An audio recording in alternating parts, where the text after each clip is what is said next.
What's up, rock stars? It's Monday. Time for a little Motivational Mondays with your friend, Betty Rocker. How are you today? So I gotta tell you. So I'm sitting there at the airport yesterday, and I glance over at this girl next to me, and she's scrolling through her Facebook news feed, and there's just some really disturbing image in her news feed, and I was like, oh, why am I even looking over there? And I immediately looked back at my computer, just a casual glance, but it was enough to remind me that each one of us has a whole different set of friends, and we have a whole different view that we see when we scroll through our Facebook news feed. And it just reminded me that what we take in mentally is a lot like what we take in physically, right? So if you're choosing what you're putting into your body on a daily basis, if you care about how much processed junk you're putting in your body, and you try to make an effort to put more whole foods into your body, we also have to think about what we're putting into our brain on purpose every single day, right? And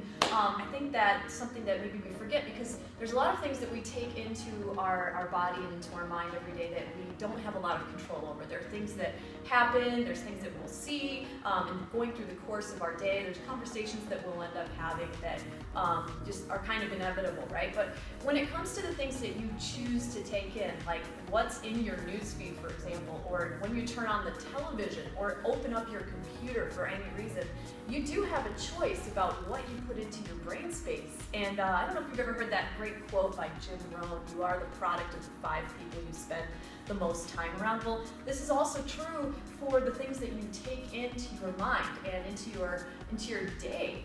It's really super important to remember that you're curating content for your head that actually has a big effect on how you feel subconsciously, what you say and talk about, what your conversation is going to be about. So a really simple thing you can do, if we're talking about Facebook, for example, is unfollow people who are talking about negative stuff. I mean, you can unfriend them, you can do whatever you want, but get that junk out of your headspace. And I love Facebook I love being social with people. I love it, and I love that when I go on there, the things that I want to see in my Facebook newsfeed are things that really are interesting to me, things I want to be engaged with and talk to people about.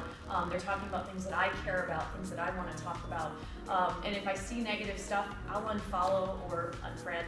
This isn't really about Facebook, though. What this is really about is that you have a choice about what you're taking in through the media that you consume.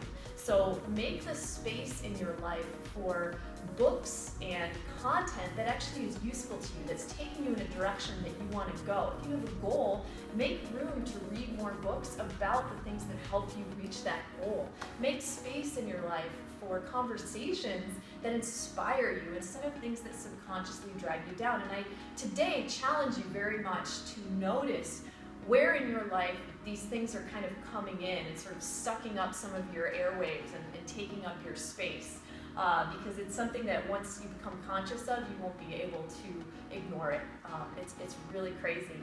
I'm Betty Rocker, and you are so awesome and amazing. And thank you so much for watching today's Motivational Monday. Feel free to leave me a comment. I love hearing from you. I hope you have a wonderful day, and I'll talk to you real soon. Bye.